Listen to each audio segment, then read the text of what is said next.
This must be, with no doubt, the most suspicious event that Raid has ever hosted, alright? That they will be doing. This event just says, be careful, warning, big red letters all over it. Let's get started.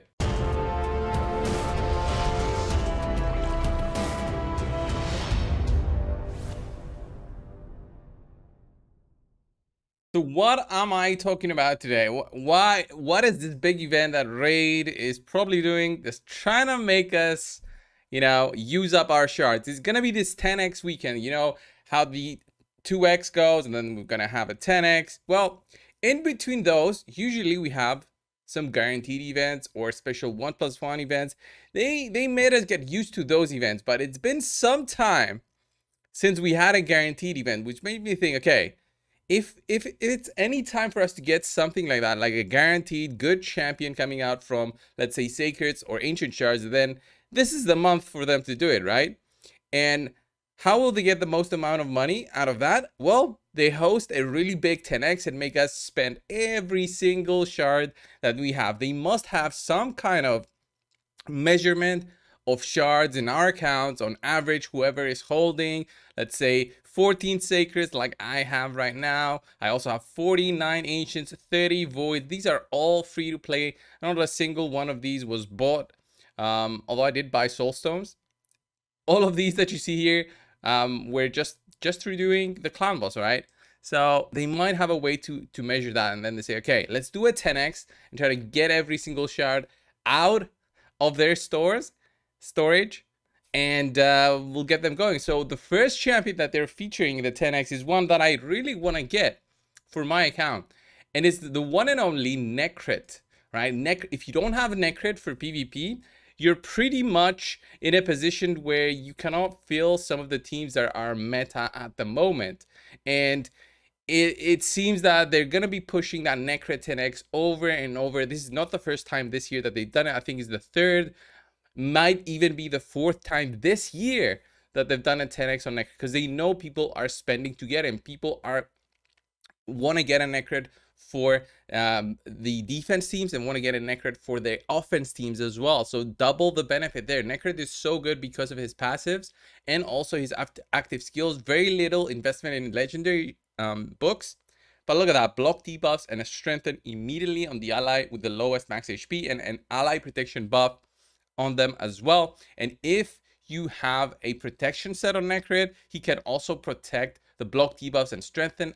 On top of that, it makes this guy a really strong defensive champion, and it's something that I'm still missing out of my teams that I would have loved to have in an additional way of doing showcases. Have a Necrit in there and do all that. He's got an A1 where you have an unresistible decrease attack as well, and an A2 which is an ally attack skill on allies with ally protection placed by Necrit. So insane overall, and a great aura as well for resistance.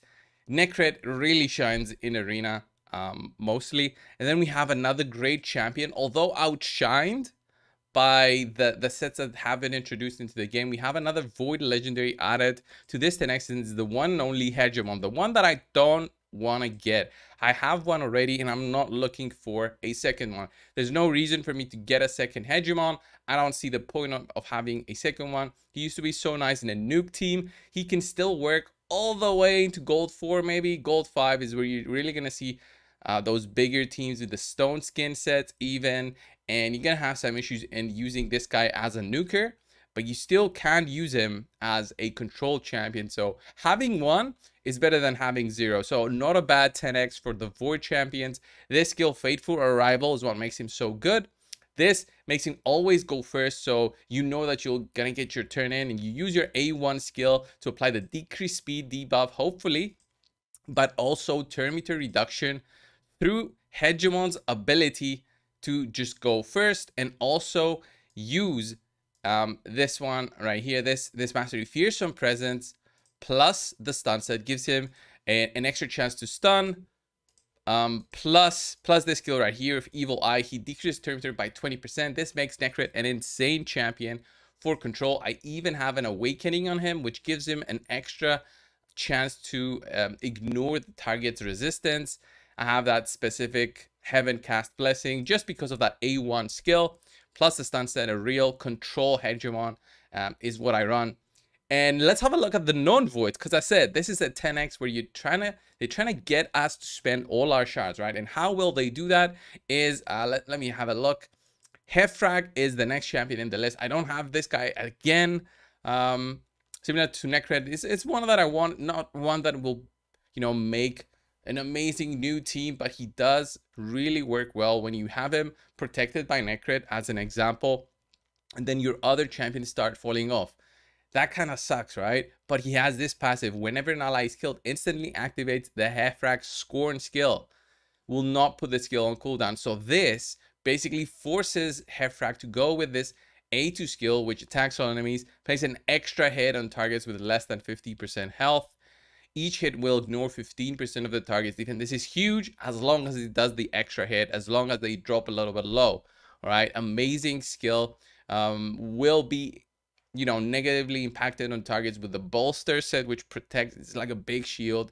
It will need a very strong Hefrag to go through that shield plus 50% of the target's health in order to do the second part of the nuke. And if he's that strong, he's gonna kill the targets.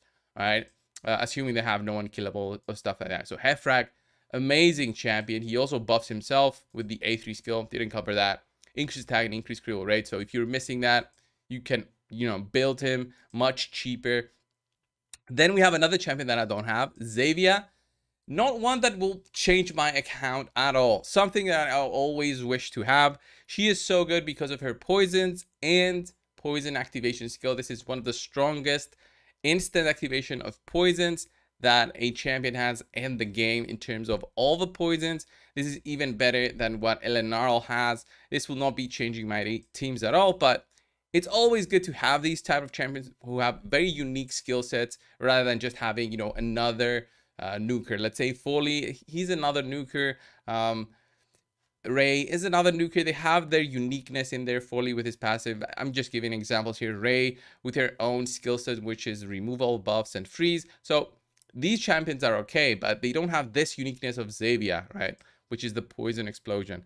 And Xavier really works well now if you have Calvanax, which I don't have, but it's not featured in this 10x. The one that's featured though is Theodore, another insane champion. This is the second time they're doing a 10x very soon after the last time we had a 10x. Even so, very strong. Increase the duration of all poison debuffs and HP burn debuffs on all enemies by 1 turn. Then instantly activates them. And it's a big burst of damage coming in from this guy with a 3-turn cooldown. He can solo Dragon 25 in a minute something, right? Insane. Has a 75% chance of placing 2 poison debuffs and a poison sensitivity, also increased speed. All of this makes him really, you know, good in terms of poisons, poison activation. He's got an AoE attack. That's an A1 that applies decreased speed at a good chance, 50% chance. Great passive, increases his resistance by poisons on the enemy team. And a great aura as well, which helps newer accounts out there in terms of just getting your poisons on target. Finally, let's go on to the epics. We're going to have Madame Ceres, one of the, you know, dozen times we had her featured during a 10x. We even had her in a guaranteed void summoning, but this time it's just going to be the 10x, right? So if we have a look at Madame Ceres, right? Why would we need Madame Ceres anymore? She's very strong, buff removal, decreased attack, decreased defense. Very strong in that sense. 4-turn cooldown though. Very strong skill, the A2, which has a chance to steal buff, a random buff, apply a block debuff, and a true fear. And the A1 is very strong because of the fear debuff that she can apply. Makes the enemies basically skip a turn. They won't lose their cooldowns though. And she also has a way to apply a shield buff on herself. So she can even be used on the Scarab boss for the Doom Tower, but not really used for that. Mainly used for PvP, not so much for PvE because of her longer cooldowns and slow animation of her skills. So she makes the runs longer just because of the way that she walks and all that. Then we have another great champion, Undead Hordes. More used now basically in the Hydra, right? Because of the provoke on the A1. A2 has a stun and an enemy max HP skill. Very strong to have a husk on your account. I've got 2 of them. very happy with them. You build him with a relentless set with accuracy, and you'll be so happy for the Hydra. He really needs those good stats to go into the nightmare version of the Hydra, but he works with less and less on the lower versions.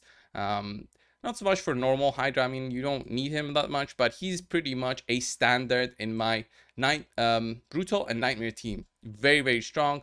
Highly recommend using one if you don't have one already.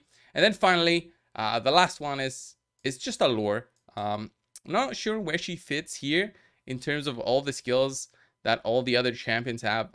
I still like, she has an amazing decreased Terminator skill, 25% on each critical hit. That is great, fantastic, but I'm not sure how she fits with everybody else. Her skill set is great, yeah, you know, but it doesn't, I don't know where it fits with all the other champions and what each other champion has. Even so, fantastic events that we have for 10x, I would highly recommend thinking twice before pulling. If what you want to do is you know, save up for maybe something that is guaranteed, or maybe some other special event, think about twice before doing that. Think about, you know, the fusion that is ending in a week. What are they going to do after that? Are we going to have another fusion? You know, think about it twice. It's a good 10x, but it's mostly, I would say, for end game accounts. 10x's, low chances. Voids, I'm so far away from pity, I don't even know, but I really want to get a neck red. Anyway, this was the video, guys. Thanks a lot for watching. Subscribe, and I'll see you guys in the next one. See ya.